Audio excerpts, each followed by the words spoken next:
Make some comments on three different events. I actually have a whole ton of facts here, but the shooting in Houston, and then there was the shooting in Jerusalem, and then there was the plane crash in Havana, right, in Havana Harbor, Cuba. So you got Israel, Texas, and Cuba, and I'm going to compare the death tolls for each of these recent events. Now, some people are trying to sit there and say it's the same system that did that school shooting in Houston is the same one that's doing this shit in Israel. Not true. Not true at all. The military-industrial complex is systemic. What happens is in Israel is just, cutting the grass. It is just, standard operating procedure. And it's going to happen over and over again. It's routine and it's regular. So the one is, fucking genocide, right? Yemen is headed that way. Palestine, basically, that's what Israel's going to do. They're going to continue to, chop the grass, keep on cutting the grass in Palestine. They count every single calorie that goes into Palestine. It's a blockade. You can't even send any food there if you wanted to. And so it's an open air concentration camp, and they're just going to keep on picking at them until they're all dead. Yemen is headed that way. Genocide. I mean, is there any nation that the United States can land in without genociding everybody that's there? Must we genocide every fucking land that we end up in, for fuck's sake? So let's start out with Houston, okay? So in terms of body count, this, if we can agree that one life, two lives is more than one, then the body count matters. So out of all three of these horrific events, the Havana plane crash is the worst one. 110 people. 110 people were killed. That's more than 62. 62, which is in Jerusalem, or it was in Israel. I'm not sure if it was in Jerusalem. I think it was in Jerusalem, right? Because the embassy was moved to Jerusalem. So that's wonderful, right? In the holy city, we killed 62 people. Israel, that's our pit bull in the Middle East. They get away with every single one of their crimes because we veto anybody who tries to say that they committed a crime in the United Nations. So we cover their asses. They're our pit bull. We're allowed to park our military missiles and our nuclear weapons there. So it's kind of a, nice little buddy-buddy relationship. But it's not fair, and it's genocide, and it's murder, and what happened to a two-state solution, and why can't we, candidate Donald Trump was actually right about this, but he's, the thing about Jerusalem, putting the embassy in Jerusalem is, I guess that's just an American empire kind of move, but since the U.S. Embassy backs Israel, that gives a signal that they're going to, tip their hat towards Israel. They're going to give a little wink and a nod towards Israel. And that just, it just shows you that they're playing favorites. There's favoritism, and so they're not going to actually strike a deal, that is fair for both parties. Because that's, every other president before Trump had said that Jerusalem being a capital, why couldn't it be a joint capital? But I guess it's just going to be Israel's capital, and now Palestine, they're just going to have, a capital in the rural area. So compare and contrast, 10 people were killed in Houston, Texas. And that's a horrible tragedy. But for some reason, we're not going to talk about 110 people being killed, or not being killed, manufacture, maybe malfunction. But somebody did say there was an explosion with the plane crash. So that's an accident, but still 110 people, that's a lot of people. So that's more people are dead in Havana, Cuba. But since we're at war with them, who gives a shit, right? An economic embargo. Who gives a shit about our enemies? No, that's bullshit. And hell, since we have an economic embargo, you think it might be in the CIA's best interest to go ahead and take a couple of these planes down? It's possible. And, that sucks. I wish I could trust that my government isn't taking down planes across the world. So let's assume that it's not, no foul play. But 110, still more than 62, more than 69, and more than 10. 10 is actually the least of all those. 62 is how many people were killed in Jerusalem, in the U.S. Embassy thing, the Ivanka, they designated. So there's 62 Palestinians, thousands of Palestinians were killed. There were 59 people killed in the Las Vegas massacre. So that's one of the worst school or mass shootings in the United States, was the shooting in, the Las Vegas massacre. So 59 is the worst one for a single shooter. 62 is what was killed in Palestine. The 62 Palestinians were killed, and then more than 10, 10 was killed in Houston. So 10 killed in Houston, 59 in Las Vegas a long time ago, or last year, not a long time ago. 62 was killed, So you see what I'm saying here? That the Palestinian thing is way worse. You're going to try to say, 10 kids getting killed, that's fucking bullshit. And fuck that kid for doing it. But he's 17. What the fuck choices did that kid even make? What did he make? He was being told what to do and he was being bullied. Everybody was like making fun of him constantly. It's like, for people to sit there and bully somebody, what's a breaking point? For every human being, if you sat there and just bullied somebody and just picked on them, either they would get mad about it, which really, you would respect something like that, or they'll just take it, they'll internalize it. And if they internalize it, you should be, if you empathize, you should feel very bad about that, because that means that person is more likely to hurt themselves than anybody else. But if they, speak up and they're defending themselves, at least they're showing some power. And then, I don't know, when you get suicidal, but who knows, I guess it's not just yourself that you're going to hurt. But I'm just saying that every person has a breaking point. Every person has a breaking point. So if all of a sudden you guys are all like, oh, that's the person we all make fun of, that's going to be the person that's going to come back and get you all. That's like, insane. It's kind of fucking crazy. It's like, there's no self-correction. We're not correcting ourselves. The bullies are being, they skate through a system because the teachers are bullies. Teachers are oppressors. There's no democracy in these schools. We got 35% turnout rate because we got 0% democracy in the school system. So there's a lot of problems. There's a lot of issues that's going on there. Is he getting beat up at home? Does he have any opportunities? What's he looking at? What is his fucking life like? If he's like getting his ass kicked at home and then, getting yelled at a bunch of teachers and then all the kids are laughing at him, well, he's kind of a dumb piece of shit. He's the dunce and everybody, he's the one that everybody's just going to laugh at for the rest of their fucking lives. He shouldn't accept it. He took out, he went the wrong fucking direction, and justice is an eye for an eye. So therefore he is deserving of, he killed 10 people, so he is deserving of dying 10 times. So here's some of the facts, okay? There's 8 students, 2 teachers are dead, 13 wounded. So 10 people, this fucking asshole killed 10 people. He was really quiet. He wore like a trench coat almost every day in the summer in Texas, 90 degrees and shit, and he's sitting there, wearing a trench coat. That's, I don't know. That seems to be the first red flag. Is there a chopper in there? What do you got in there? That's like letting somebody bring along, a package in that looks like a rifle, but you're not going to check it, and you're just going to trust that the person isn't a trench coat. I don't know. Open up your fucking trench. As soon as you walk in the door, let's see what you got in your trench coat. Do a little spin. Do a little twirl. So he's in a trench coat. There's a shotgun, there's a revolver. Trey drops his phone. This is one of the students, flung himself inside a closet, barricaded the door. According to his sister, Courtney Limley, when Trey came out, 3 bodies lay on the floor in pools of blood. 7:30 a.m. Friday, 17-year-old Dimitrios Pagortzis. Dimitrios Pagortzis. What is that, Italian? Is that Eastern European? Dimitrios? And is that German, Anglo-Saxon? They don't sound American. It's not John, right? Dimitrios Pagortzis,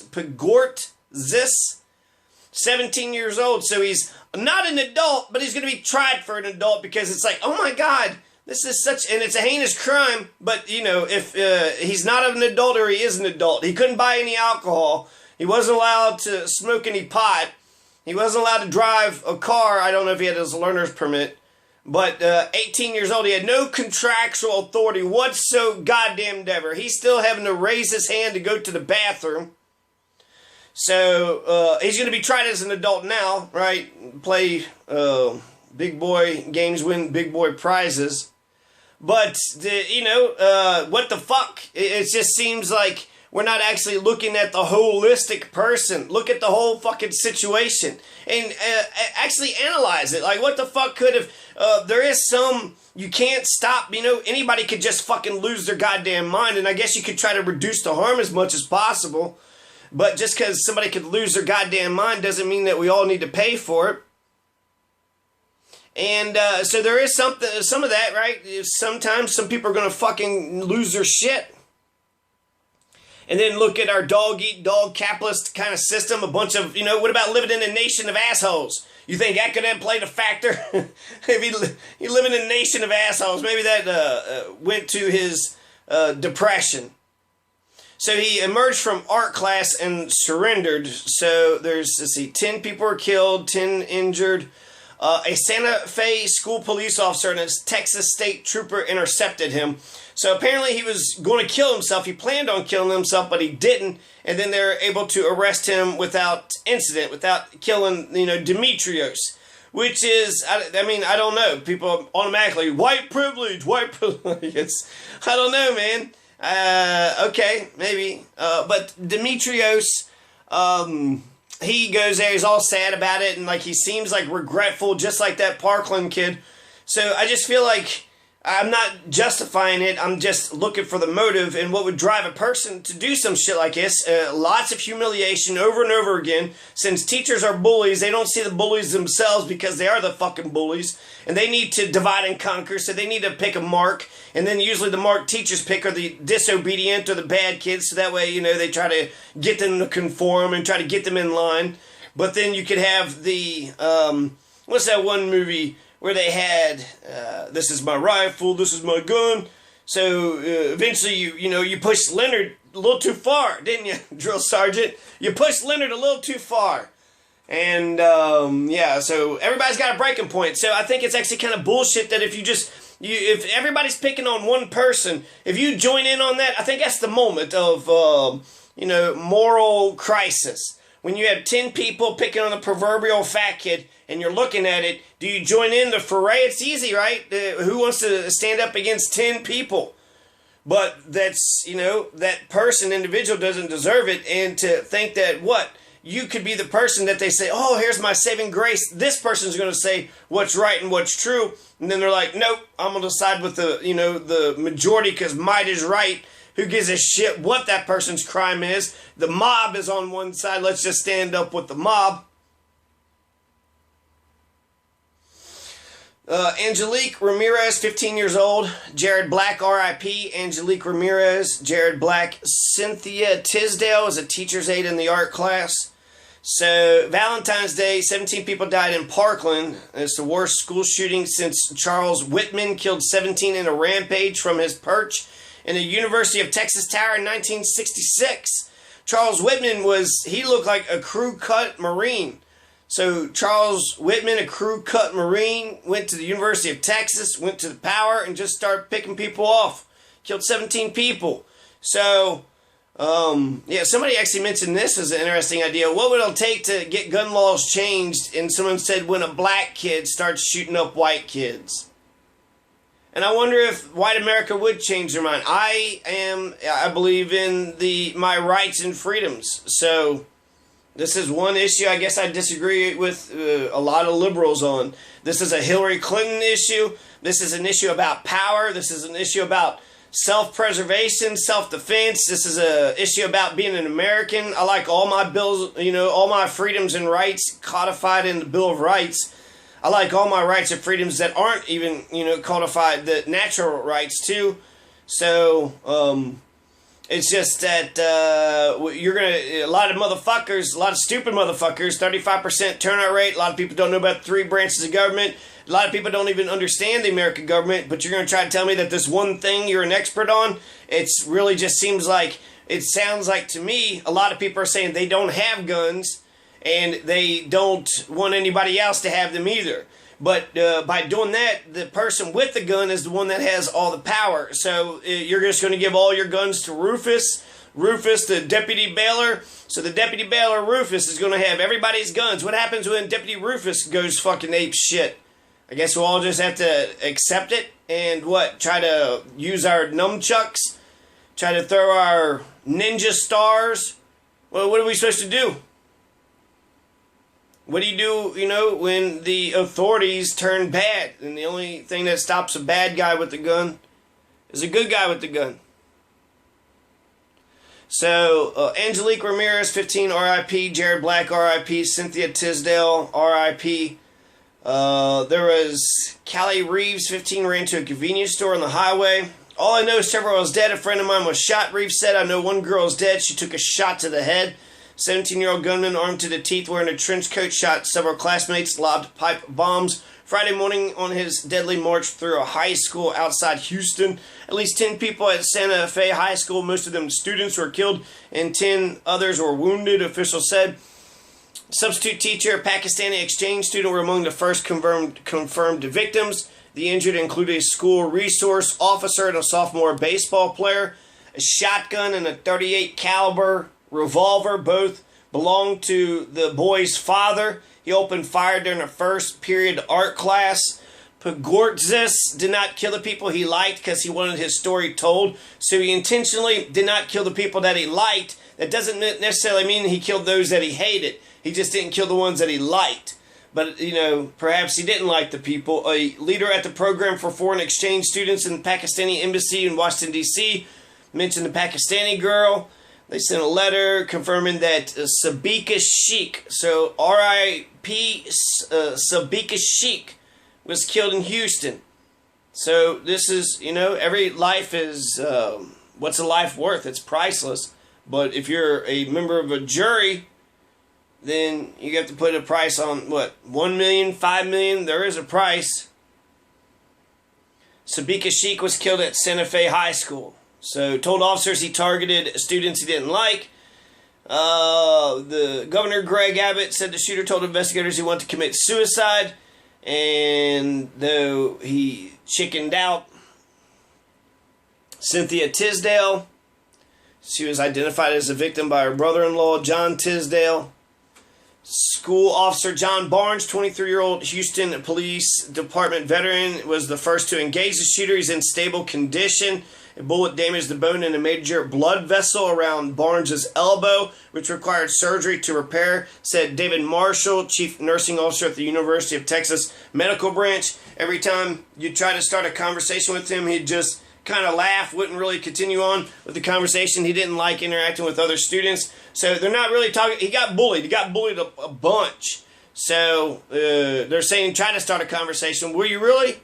This cop, John Barnes, I just want to mention real quick, he's a fucking hero. He's a lot better than that cop in Parkland who's getting $8,000 per month of the taxpayer dime. So the cop in Parkland who wouldn't go in and confront the shooter in Florida is getting an $8,000 pension off the taxpayers' backs. So $8,000 a month, $8,000 per month is the pension this police officer is getting in Florida when he didn't even do his fucking job. He got scared and he ran, right? But he's going to get an $8,000 pension, right? Because what? Cops can never do any wrong. So this police officer, John Barnes, is much better, much more courageous than that other fucking prick down in Parkland. So, another neighbor, Bobby Owens, said Gordis and his younger sister helped her carry in Christmas packages last year. So, he's quiet, smart, carrying in Christmas packages. He had a Remington 870 shotgun, a .38 caliber pistol, shot multiple people with the intent of killing them. So, that's what they're kind of saying. Smart, quiet, sweet boy, but he's getting fucking bullied. He's wearing a trench coat every goddamn day in 90-degree weather, Santa Fe, Texas. I was worried about the instant runoff thing. It's not Arizona, it's Santa Fe, Texas. but bullies, and it wasn't just the students. So bullies and teachers targeted Pagortis. So I don't feel sorry for him, but I think by identifying a motive, we can stop, Pagortis as being, if you truly want to solve the problem, solve it at the root. If everybody's picking on Pagortis and then Pagortis fucking loses his fucking mind, yeah, he deserves to, fry for every single fucking person he hurt. But so should everybody who bullied him. Everybody that bullied him was an accessory. Everybody that bullied that, this 17-year-old who didn't listen, who didn't care, who did not, reach out, who joined with the foray, ignored injustice right before their eyes, participated, oppressed, maybe used violence at the home. 80% of the American people use corporal punishment. It's not that unlikely to think that he's getting hit at home. So his parents don't want to listen, don't give a shit because they want to beat the shit out of him to make sure, he washes his, his copy for whatever. So, yeah. He's been picked on by coaches for smelling bad. So he's the stinky kid. Oh, look at the stinky kid. The coaches, look at Stinky Stinkstein. Oh, Stinky Stinkstein. Isn't that funny, kids? Look, I just made fun of this other kids, and I'm a teacher. Ain't I cool? And then they're laughing, and now he's, what the fuck is he supposed to do? The authority figure's fucking with them. So he's already lost credibility in front of his peers. You've taken everything, humiliated. You've taken his reputation. He doesn't really talk to very many people either. He keeps to himself. No shit. You motherfuckers are sitting there calling him Stinky Stink. So, I wonder if living in a nation of a bunch of dog-eat-dog, uncaring, unsympathetic, unempathetic assholes is one of the problems.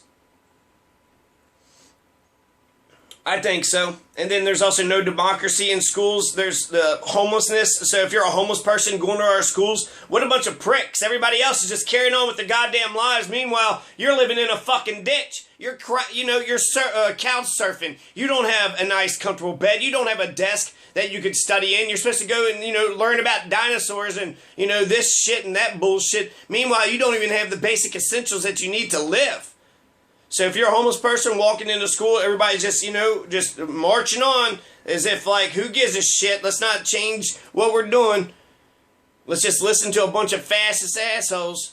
So the school, we need to fix society, capitalism. We need to fix our school system, our education system. We need to fix our parents who like to beat up their kids by saying that violence is acceptable. Is it a big shocker that the person who is getting hit all the time now is using violence against others? No, and that's the exact reason why you should give a shit. And not about, it's like Christians only want to, beat up their fucking kids. It's the only thing they give a shit about. But then when your neighbor's kids are getting beat up and then they shoot up the fucking neighborhood, that's the point. That's the reason why it takes a village. That's the reason why you need to give a shit about other people's kids. If they're getting, beat up, then all of society is going to have to deal with your kids' problems. So if you're going to justify violence over and over again upon a child, we never spanked James Holmes. This kid will never get spanked again. He'll never get smacked again, right? So that's fucking crazy. We never hit an adult, but children we hit willy-nilly. And, it's illegal, but I think it's I don't know. I guess there's some child services, but how strong is the teeth? I think the cultural norm, 80% believe in corporal punishment. So apparently, it's I don't beat my kid. I just give him a nice little smack across the fucking face whenever he looks at me stupid. Or when he, hits his sister, hell yeah, I'll hit him. Okay, you're so fucking brave. Hitting your own child. You're going to make your own child retarded. And, that's unfortunate for you and your own and for society when that child breaks. So let's talk about the Cuban airplane crash. 110 people died at the Havana airport in Havana, Cuba. What's the cause of it? Was there terrorism? Was there imperialism? What's going on here? So there was 110 people killed. There was it was a Boeing 737. 110 people were killed, 3 survivors, but there are 3 survivors, but they're in critical condition. We also have the black box and the flight recorder. So we're going to have evidence of what they were saying and what the instrument panels and a lot of the shit that was going on in this plane. This plane's kind of old. This plane was built in 1979. So it's, what, 40 years old? This 40-year-old plane, it seems like a lot of people are trying to, point out that it's an old-ass plane, and they're saying that Cuba's economy is shit. So there's 3 survivors. They're in critical condition. We had the black box flight recorder is in good condition, so that'll come out eventually. What happened was on Friday, the Boeing 737-201 crashed at 12:08. 16:08 GMT on Friday, shortly after taking off from Havana on an internal flight to Holguin, Holguin, Holguin. It's too early to say what caused the crash. Eyewitnesses on the ground said they saw the jet burst into flames before crashing into a field close to a wooded area near the airport. That's not an explosion. Bursting into flames could just be jet fuel, could just be an engine lighting on fire. It could be a bomb too, right? That's always a possibility. 4 people initially survived, but 1 died on the way to the hospital, said the director of Havana's Calixto Garcia Hospital. 3 survivors are all women, according to the Cuban communist newspaper Grandma, one aged between 18 and 25, one in her 30s, and the third one 39 years of age. So 110 people are dead. That's mostly Cubans. 99 are Cubans. 6 Mexican crew members. 2 tourists from Argentina. 1 from Mexico. 2 passengers from Western Sahara. So 2 Africans, 1 Mexican, 2 Argentinas, 7 Mexicans, 99 Cubans. There was also a whole bunch of pastors. There was 10 pastors that were killed too, or 30 or something crazy.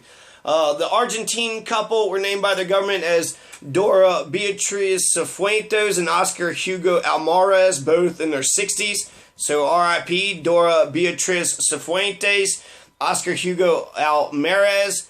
Cuban officials identified the women as Malin Diaz, 19. Granted, these are the ones that had survived. Martinez said Sanchez was conscious and communicating. Diaz was conscious and sedated. And Landrov was in a coma. The Landrov's mother, Amparo Font, told reporters her daughter's a flamenco dancer and an engineering student on the verge of graduation. 20 pastors from an evangelical church are among the dead. So 20 evangelical pastors in one church. And so if there was terrorism, I wonder if any of these people are important enough or piss somebody off that they would risk or try to get something like this done. Because you'd have to have access to the planes. It's an airport, not many planes. It seemed like there'd be a lot of security there. So 20 pastors, they spent several days at a meeting in the capital. They were returning to their homes and places of worship in the province of Holguin, Holguin, Holguin. 20 pastors, so 20 Christian pastors. So R.I.P. to the 20 Christian pastors. R.I.P. to the 110 dead. Skies were overcast and rainy at the airport at the time. Cuba's 3rd major air accident since 2010. State television said 39-year-old jet veered sharply to the right after departing on a domestic flight to the eastern city of Holguin. So you have the 30, they said it went to the right. It's bursting into flames. I don't know. Eyewitnesses, private salon owner Rocio Martinez said she heard a strange noise, looked up to see the plane with a turbine on fire. It had an engine on fire in flames. It was falling towards the ground. Mexican officials said the Boeing 737 was built in 1979, rented by Cubana from Aerolíneas de Moge, a small charter company that also goes by the name Global Air.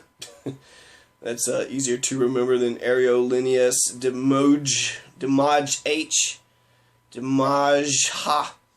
Aviation authorities in Guyana last year stopped the same aircraft from conducting charter flights because of serious safety concerns, including fears about excessive baggage, overloading, and other issues. So, it's an old craft, 40 years old. Doesn't seem like 40 years would, I don't know. I mean, I guess it's for airplanes. Yeah, I don't know. It seems like it's an easy one to go to. Well, it was just an airplane failure, so I'd like to, keep looking at that and see what the black box shows up, see if there's any kind of foul play. I didn't get into the Palestinian thing. I got some details here. There's 8-month-old Layla. She was killed. 15-year-old Wissal Fadl Asset. 16-year-old, 14-year-olds. So in Palestine, you had 62 people that were murdered. And they don't have a military, they don't have an army. It's fucking murder. It's an open air concentration camp. And when they're peacefully protesting, they get murdered. So it's actually safer for the people of Palestine to fire rockets than it is to peacefully protest. If you peacefully protest, since the goal of Israel is genocide, then you're just sitting ducks. They don't have a conscience. And that's the problem, I guess, with nonviolent protests, is it relies on your enemy to have a conscience.